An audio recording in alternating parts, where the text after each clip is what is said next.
आपको दिखाते हैं तबाही का एक ऐसा वीडियो जो दिल की धड़कनें बढ़ा देता है। उत्तराखंड में ग्लेशियर फटने से जो सैलाब आया उसकी एक नई तस्वीर, एक नया वीडियो सामने आया है जिसमें लोग जान बचाते भागते दिख रहे हैं और लोग आगे आगे भाग रहे हैं और सैलाब उनका पीछा कर रहा है।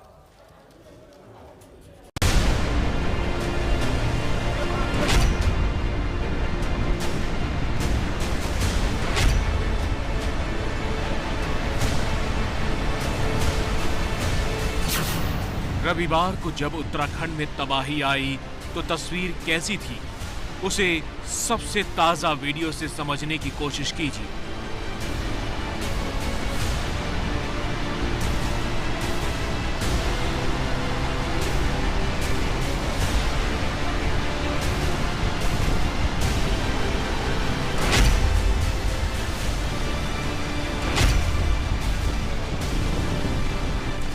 आगे नदी का पानी कलकल करता हुआ हरे रंग का दिख रहा है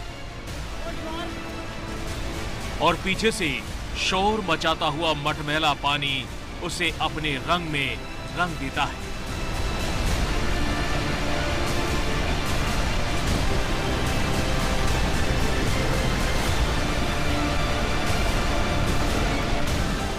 पानी के इस शोर से तबाही का अंदाजा आप लगा सकते हैं।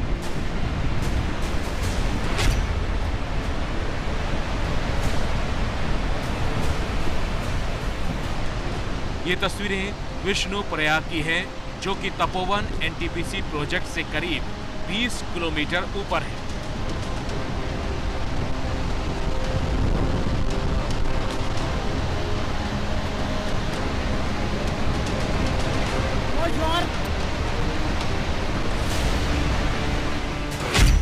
और अब इन दो तस्वीरों के जरिए नदी के पानी के रंग को समझ लीजिए।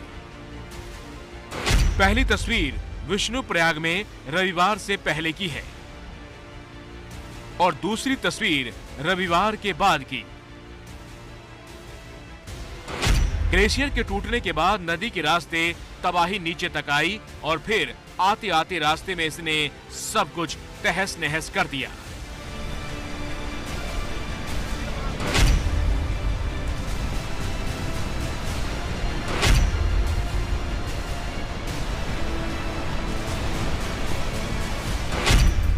विष्णु प्रयाग में ही कई पुल बह गए और भगवान विष्णु के मंदिर के गर्भगृह तक में मलबा भर गया।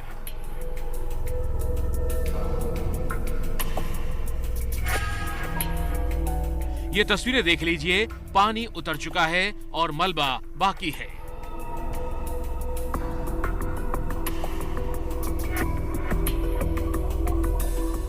इसी रास्ते से पानी नीचे की ओर बढ़ा और फिर तपोवन एनटीपीसी प्रोजेक्ट पर काम कर रहे मजदूर इसकी चपेट में आ गए और अब जो तस्वीर है उसमें सिर्फ और सिर्फ कीचड़ ही नजर आती है। एनटीपीसी के जिस पावर प्रोजेक्ट को सबसे ज्यादा नुकसान हुआ, वहां की कुछ तस्वीरें एबीपी न्यूज को मिली हैं। ये तस्वीरें रविवार की तबाही से पहले की हैं।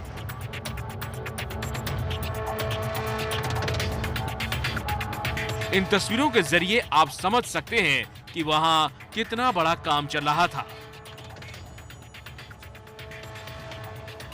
पावर प्रोजेक्ट पर बैराज के लिए सरिये और सीमेंट से मोटी दीवार खड़ी की गई थी।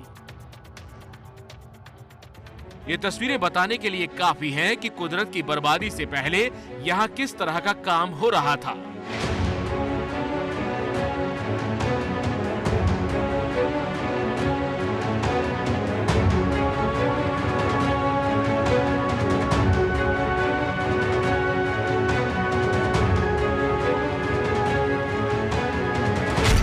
लेकिन अब यहाँ सब कुछ मिट चुका है और यहाँ बैराज का कुछ हिस्सा ही दिख रहा है, बाकी सब मलबे के नीचे दबा है।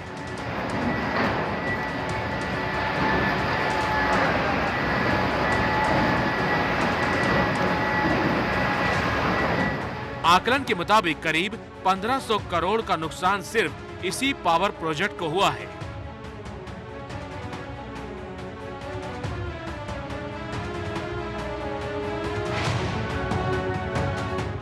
उत्तराखंड में आई तबाही में कुछ लोगों ने मौत को मात दे दी, लेकिन कुछ अब भी हैं जो जिंदगी और मौत के बीच जंग लड़ रहे हैं। आज चौथे दिन भी सुरंग में सर्च ऑपरेशन जारी है और जिंदगी की तलाश की जा रही है।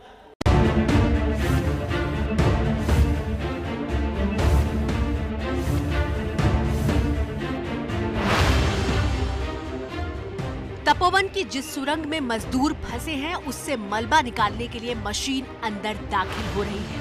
अब अगले 20 सेकंड की तस्वीरों को ध्यान से देखिए।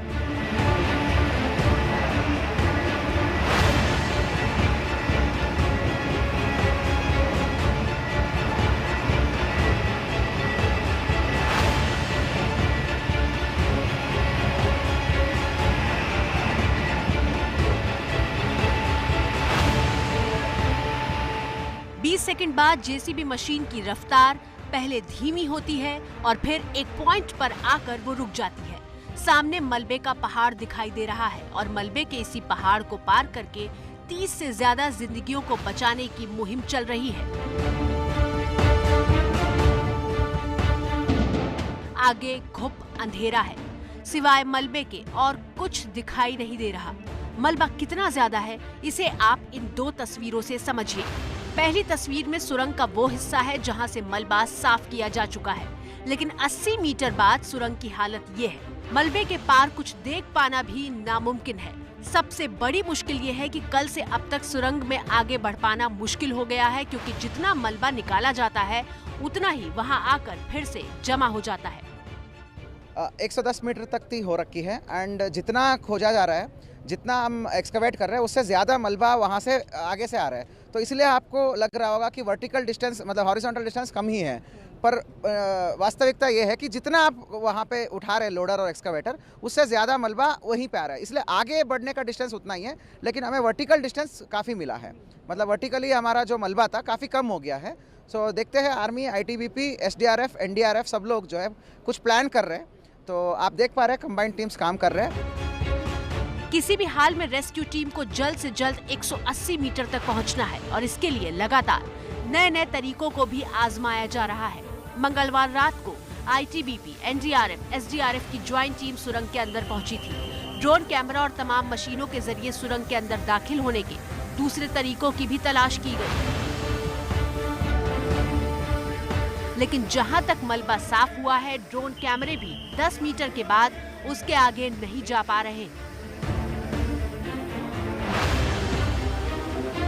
आज सुबह ABP न्यूज संवाददाता रक्षित सिंह ने बताया कि मशीनों का काम रोककर कटिंग के औजार अंदर ले जाए गए हैं।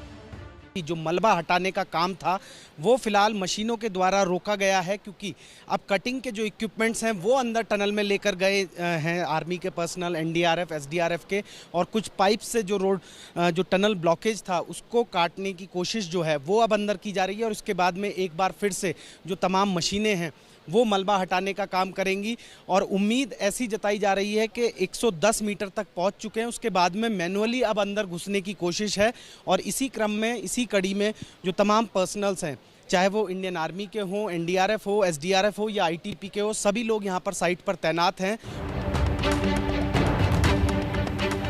रेस्क्यू ऑपरेशन का चौथा दिन है। हर पल भारी है। रात दिन मशीनें बिना रुके काम में लगी हुई हैं ताकि किसी तरह 180 मीटर तक पहुंचा जा सके। कल हमने मातृभूमि में आपको दिखाया था कि आखिर सारी चुनौती 180 मीटर तक पहुंचने की क्यों है। ये देखिए, यहाँ नदी बह रही है। नदी से सटी यहाँ पर वो सुरंग है जिसमें रेस्क्यू ऑपरेशन किया जा रहा है। NTPC की सुरंग का काम गाद को निकालना है। ये सुरंग 3 मीटर चौड़ी है जिसमें बुलडोजर और JCB से रेस्क्यू ऑपरेशन हो रहा है। सुरंग की लंबाई 240 मीटर है। रेस्क्यू टीम को 180 मीटर तक पहुंचना है।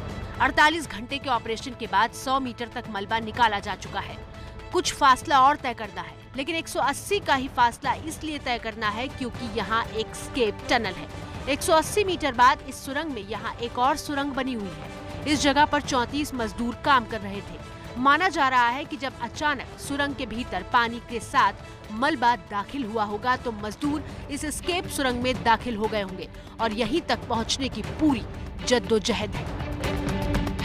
लेकिन सुरंग में 180 मीटर तक पहुंचने में सिर्फ मलबा ही अड़चन पैदा नहीं कर रहा। मलबे के साथ पहाड़ों से रिसने वाला पानी भी बहुत बड़ी चुनौती और खतरा दोनों बन गया है। रात भर चला है, जेसीबी चली है। चैलेंजिंग टास्क यही है कि मलबा जो डेब्रीज अंदर फंसा हुआ है, अब वो ज़्यादा निकल के बाहर आ रहा है। अब जो टेक्निकल एक्सपर्ट्स हैं एनटीपीसी के, वो ये कह रहे हैं कि अब थोड़ा रिस्की है, अंदर से पानी का बहुत तेज़ बहाव हो सकता है, तो आगे रहने किसी को अंदर जाने का उन्होंने अभी थोड़ा मना किया है। सिर्फ मशीन ही धीरे धीरे जाके जितना हो सके वो मलबा निकालेंगी। दरअसल सामान्य दिनों में जब एनटीपीसी के इस पावर प्रोजेक्ट की सुरंग में खुदाई का काम चल रहा था, तो हर रोज 2 बड़े पंपिंग सेट के जरिए लगभग 3000 लीटर पानी बाहर निकाला जाता था। ये वो पानी है जो पहाड़ों से रिसता है। पहाड़ों से पानी तो अब भी रिस रहा होगा, लेकिन ये पंपिंग सेट बंद है, यानी 3000 लीटर पानी सुरंग में हर रोज अब भी भर रहा है। और रविवार से लेकर बुधवार तक, यानी आज तक की बात की जाए, तो मलबे के साथ सुरंग में 12,000 लीटर पानी भी मौजूद होगा। अब रेस्क्यू ऑपरेशन के दौरान ये पानी बड़ी चुनौती है, क्योंकि आशंका है कि मलबा अचानक हटाने पर सुरंग में मौजूद पानी पूरे फोर्स के साथ बाहर आ सकता है।